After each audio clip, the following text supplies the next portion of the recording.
घर में, अपने परिवार में विकास की इस प्रक्रिया का पार्ट रहे होंगे, लेकिन अब एक सहकारिता के अभियान के साथ जुड़कर के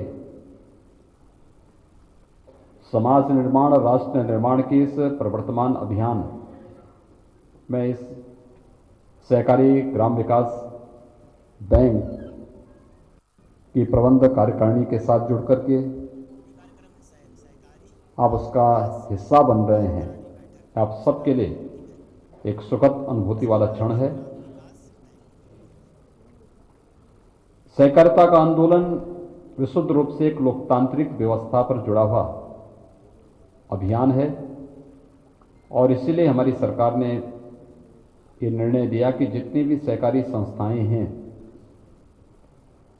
उनका आधार ही और उनकी मजबूती और उनका आधार ही उनकी लोकतांत्रिक प्रणाली है। उनकी नियमित कार्य पद्धति में भी यह व्यवस्था झलकनी चाहिए और आज मुझे प्रसन्नता है कि ये सहकारी संस्थाएं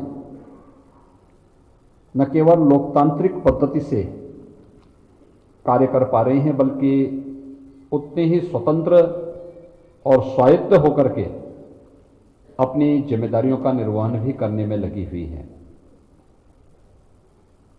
मुझे याद है जब हमारी सरकार आई थी उस समय सहकारिता की स्थिति बहुत अच्छी नहीं थी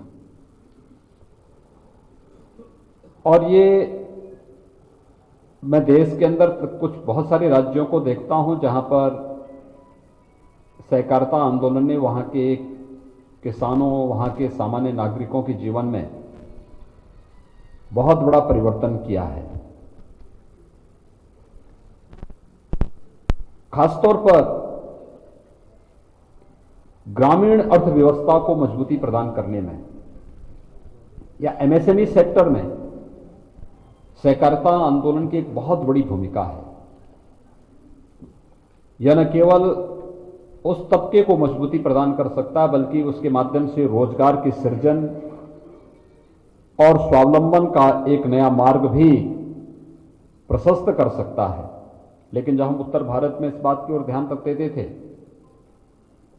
तो यहां पर सहकारिता आंदोलन ऐसे लगता था जैसे चंद मुट्ठी भर लोगों ने इसे अपनी गिरफ्त में लेकर के सहकारिता आंदोलन के साथ एक माफिया शब्द जुड़ गया था।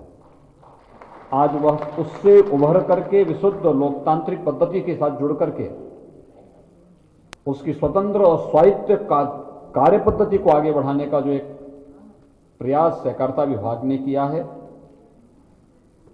यह आज की आवश्यकता है और इसे निरंतरता प्रदान करने में तब मदद मिलेगी जब आप लोग अपनी कार्य पद्धति के माध्यम से इस बैंक की कार्य पद्धति में व्यापक परिवर्तन ला करके अपने आप को और अपने निर्वाचन को साबित करेंगे।